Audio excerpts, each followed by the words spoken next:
Birras de Mãe. Olá, bem-vindos a mais um Birras de Mãe.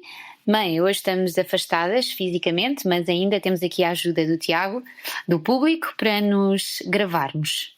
Exatamente, para ficar para a posteridade das nossas conversas. E porque já ficamos sempre com saudades de fazer birras uma com a outra e com os nossos ouvintes.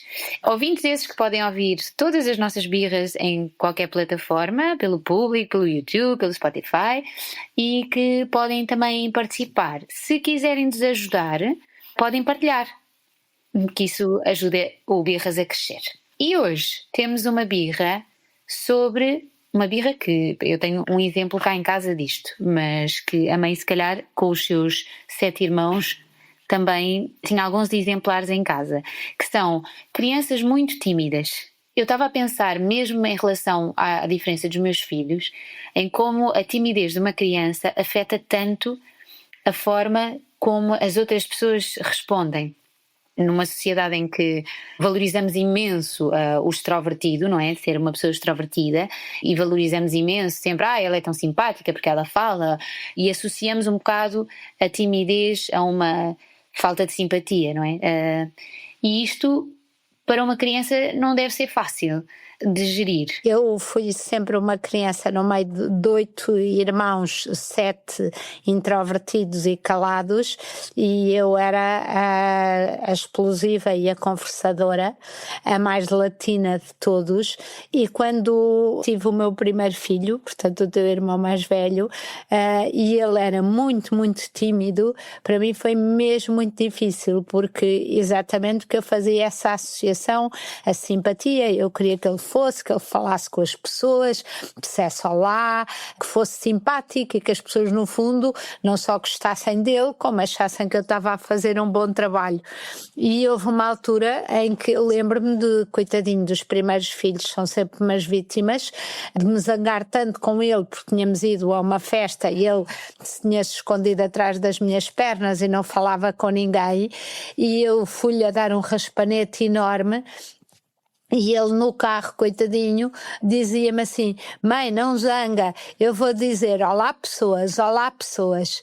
E coitado, ele era, quando eu conto esta história a mim própria, eu percebo que ele é tão pequenino, porque ele só sabe responder desta maneira, não é? Mas eu acho que é muito frustrante para os pais, que acabam no fundo por empurrar os filhos e chatear-se com eles, e eu acho que de facto há muitos adultos que esperam que todo o trabalho de ligação com uma criança seja unilateral, ou seja, eles chegam ao pé da criança e é suposto a criança ser ela a fazer a despesa da conversa e da simpatia, ou quanto muito fazem uma pergunta, mas muitas vezes não se esforçam minimamente para aos poucos ganhar a confiança da criança antes de falar com ela, não é? Eu acho que é mesmo isso, é sempre. E há outra coisa que também joga, que é, normalmente os pais conhecem os seus filhos e ouvem as pérolas que eles dizem, e mesmo as crianças tímidas têm um mundo fantástico para mostrar, e é frustrante para os pais que querem que as outras pessoas conheçam isso, porque estamos muito orgulhosos e queremos mostrar tudo aquilo que ele é capaz de fazer. E começamos muito cedo com agora bate as palminhas, agora pronto, queremos sempre mostrar todas as coisas e partilhar o orgulho com as pessoas que estão à nossa volta. E quando uma criança é tímida e transforma-se, isso passa a ser muito frustrante. Mas é também, nós temos que nos lembrar disso, é muito frustrante para a criança que também não está a fazer aquilo de propósito, e eu acho que isso é que é sempre visto como um desafio, não é? Como uma má educação. Mas o que eu tive a ler, que era uma coisa muito engraçada, que é o papel dos avós nesta dinâmica, que é, estava a ler um estudo que mostrava, que por acaso de 2023, portanto até bastante recente, que mostrava uma correlação entre as boas relações entre avós e netos reduziam problemas emocionais, portanto havia menos ansiedade, mais comportamentos mais sociais, menos isolamento, etc. Mas isto no caso, obviamente, de relações positivas com os avós sem conflitos, não é? Mas o que é interessante é que para uma criança tímida, os avós e a casa dos avós e os tios são o sítio perfeito para treinar essas competências sociais, se for um sítio em que haja mais aceitação e pouca pressão. Porque, ao contrário das relações sociais mais externas ainda, que são os amigos dos pais, ou os professores, ou os colegas, ou etc., em que é mais difícil, os avós já são um passo para fora de casa, portanto não são a família imediata, mas são um sítio ainda em que há muita mais paciência, há muito menos julgamento, há mais aceitação, e isto pode ajudar as crianças tímidas a experimentar e a alargar os horizontes. E uma das coisas que muitas vezes acontece é que a criança é mais tímida com os pais, o que causa muita frustração às pessoas à volta, e portanto os avós servem como uma ponte para o mundo, os avós e os tios. E então eles estavam a falar sobre isto, sobre a importância de serem os avós a terem essa base social segura, não é? Em que a criança pode lentamente ir-se expondo, ir conversando, ir saindo, ir-se mostrando, vendo que as outras pessoas depois vão reagir, porque é assim, quer se queira, quer se não, e apesar de nós sabermos que a nossa sociedade hipervaloriza as pessoas extrovertidas, a verdade é que há consequências sociais para a timidez, por mais que não queiramos, existem, porque mesmo académicas fazem menos perguntas, esclarecem menos as suas dúvidas em termos sociais, mesmo em termos de não conseguem tantas coisas que querem porque não se chegam à frente para as ter. Portanto, esta base mais segura dos avós e dos tios é uma forma de começarem a ver um retorno, uma plataforma e um retorno positivo de arriscar, porque a pessoa mais tímida, e depois claro que existe uma timidez perfeitamente normal, que faz parte do temperamento da criança e do desenvolvimento, e depois existe uma timidez mais extrema, que muitas vezes até chega ao ponto de uma coisa que se chama mutismo seletivo, que é uma ansiedade tão grande que provoca uma incapacidade de falar, e a criança fica mesmo em total silêncio quando está num ambiente mais ansioso, ou porque tem mais pessoas, ou porque tem pessoas novas, e nesses casos, obviamente, quando começa a fazer um grande transtorno, depois é preciso procurar ajuda e procurar estratégias, sendo que na sua grande base a estratégia é sempre uma aceitação, um não forçar, mas também não proteger demasiado, no sentido de começar a evitar todas as fontes de ansiedade.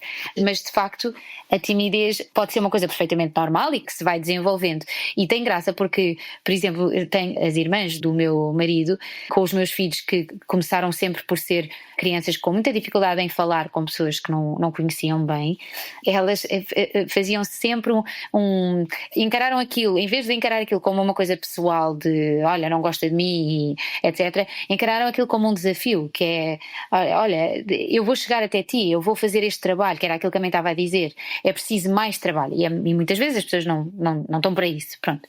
Mas a verdade é que é um trabalho que normalmente dá uma recompensa muito grande. É de conquista. Uma grande conquista. Sim, eu acho que um sorriso de um tímido, Exato, não é? exato. Conseguimos vale 100 sorrisos de pessoas que não têm Estão na dificuldade. rua, claro, que não têm essa dificuldade. Sim. E portanto esse desafio, e é também porque as crianças tímidas têm um mundo interno fantástico e normalmente são muito leais às pessoas com quem se relacionam. A outra coisa é não levarem a peito também os retrocessozinhos, ou seja, às vezes acontece, conseguimos criar mais relação com aquela criança e falámos imenso e foi bom, e depois na vez seguinte, ou porque é de novo e já passou algum tempo, ou porque por outra razão qualquer a criança não está tão confortável naquele dia, seja por que razão for, e de repente volta a não responder. E começa a parecer para as pessoas de fora que é uma escolha, que hoje não está a falar e nem faz o esforço e era o mínimo, e portanto isso é uma coisa que acho que se tem que ter muita maturidade emocional, e alguns adultos não têm, de ok, isto não é pessoal, isto não tem a ver com o amor que sentem por mim, tem a ver com uma dificuldade que têm em fazer isso. Mas eu acho que além do amor e disso tudo, entra aqui naquela questão também do catastrofizar, sim, que tu estás sempre a falar, porque muitas vezes essa ansiedade dos outros à volta é porque eles estão a ver para aquela criança de quem eles gostam, quer ela fale com eles ou não, claro. Estão a ver consequências e estão a achar que essas consequências vão ser muito pesadas e vão magoá-los. Claro. Portanto, estão a tentar acelerar o processo e resolver o assunto. Claro.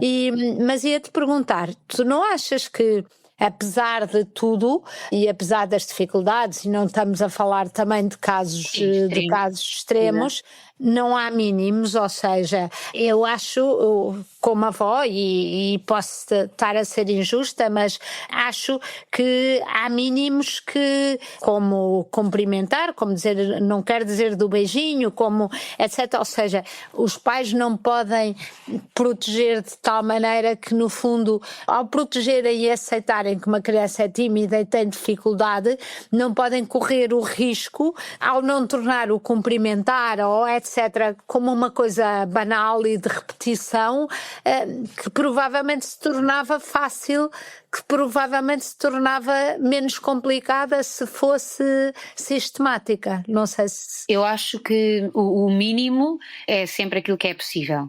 Eu percebo a pergunta, mas acho que essa pergunta resolve-se com uma questão muito, muito prática, que é o exemplo. No momento, por mais que nós... isto é como tudo, é como obrigar a comer ou como estar ali, uma criança, por exemplo, com dificuldade em comer, em que se eu aplicasse esse raciocínio que era, por amor de Deus, há um mínimo, come pelo menos as 5 colheres e esse é o mínimo. Se isso for uma causa de ansiedade, se por acaso comer aquela comida seja uma causa mesmo de dificuldade, e se calhar mesmo que não seja, fazer uma exigência tão grande à volta disso, acho que pode se tornar uma bola de neve. Eu acho que em geral o exemplo é sempre o principal, portanto eu falo, e eu acho que há uma coisa que se deve manter, que é o movimento. E isto acho que precisa de colaboração das pessoas que estão à volta, que é, muitas vezes acontece, que é o movimento de ir até à outra pessoa, ir mais próxima da outra pessoa, ir ao encontro, não é desistir no sentido de entra-se e já nem, olha, eles já correram para o outro lado, não, nós agora vamos falar às pessoas que nos estão a receber, como família, mas ele está lá, vem próximo, e muitas vezes para o outro lado é largar o mínimo para, não é preciso mesmo dar, às vezes eles fazem movimentos muito pequeninos, as pessoas tímidas têm muito isto, que é, às vezes fazem um movimento muito pequenino de aproximação, de aproximar a cara, porque não vão dar um beijinho nem vão dar um abraço, mas estão ali a deixar-se fazer parte daquele momento. Portanto, eu acho que sim, nesse sentido de... Eu acho que nenhum pai, sinceramente, acho mesmo que nenhum pai gosta da ideia do seu filho ser a pessoa mal criada. Acho que é transversal a todas as famílias quererem muito falar e ser bem educados. Portanto, eu acho que o exemplo é o principal. Mas eu concordo que não se deve largar, às vezes dá preguiça, que é tipo, pronto, já sei que vai ser uma tensão e depois ele vai e depois ele não coisa. Não, mas é dizer, olha, diga olá, avó, vamos dizer, diga assim adeus, ou ir dizendo, ou um high five. Por exemplo, às vezes descobre certas coisas que são possíveis para a criança, portanto eu não digo largar a expectativa, porque acho que largar a expectativa totalmente de haver um cumprimento e de haver um movimento para aí, acho que não é bom, mas ter essa ideia de há um mínimo e é para se fazer, eu acho que só vai criar ansiedade numa criança que tem essa dificuldade, não é? Pois, a minha única dúvida era se esse treino facilita, ou seja, se torna rotineiro. Na verdade... Se tornava, porque na realidade nós vemos crianças tímidas em bandos de famílias em que isso não é uma questão, não, para os pais não é. Eles têm mesmo que cumprimentar e a verdade é que eles cumprimentam, não é? Não sei se com preço, não sei se com preço, mas acho que é uma questão em que não, sobretudo a partir de certa idade, não é uma questão. E eu não sei se o facto de não ser uma questão acaba por facilitar a vida da própria criança. Eu acho que mesmo, e eu já vi isso mesmo em famílias em que é sempre esperado, às vezes há uma criança que vai fora e que é muito esperado, mas que não cumpre com o que é absolutamente esperado.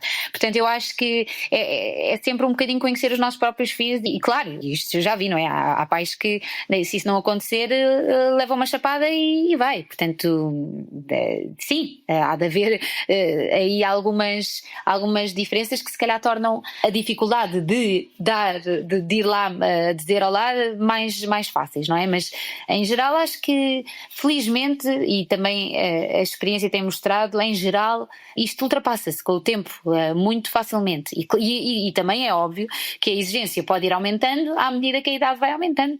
Claro, mas eu, por exemplo, ainda há uns dias tive uma reunião com estrangeiros e eu ia avançar para o beijinho habitual, não é? Porque era muita gente e percebo a reação daquelas pessoas que estendem a mão e que se sentem violentos. Vê-se na expressão e a pessoa percebe na expressão do outro que está a entrar no espaço deles. E lembro-me que quando foi a Covid, lembro-me sempre de um sueco dizer que a distância que a Covid impunha de distância das outras pessoas já era normal. Portanto, isto só para dizer que independentemente do temperamento e da timidez de cada criança, também há esta questão cultural em que se calhar numa cultura dizer hi à distância é cumprimentar e na nossa não é. Mas é uma coisa engraçada, que é mesmo nas pessoas que nós achamos que, pronto, sempre cumpriram, sempre foi, não houve hipótese nenhuma, falavam como era. E curiosamente, no Covid, a quantidade de gente que disse finalmente que alívio, já não tenho que falar, sempre foi uma tortura para mim. Pronto, ou seja, aquilo não houve uma habituação nesse sentido. Não ficou tão fácil que eles já não questionaram, porque há a mínima possibilidade global de mudar esse ritual, mudaram-na. Portanto, para essas pessoas foi sempre difícil. Mas sim, claro, teve consequências positivas, com certeza, não é? Mas sim, por isso, eu acho que o que fica disto é que os avós são, como sempre, um grande buffer emocional da criança e uma grande ponte da família nuclear para o mundo. Por isso, vamos celebrar isso. Vamos celebrar isso. Adeus. Então, adeus, Ana. Até para a semana. Para não perder os novos episódios, subscreva este podcast do Público na sua aplicação preferida. Para além deste programa, há mais para descobrir em público.pt/podcasts. O Público fica no ouvido.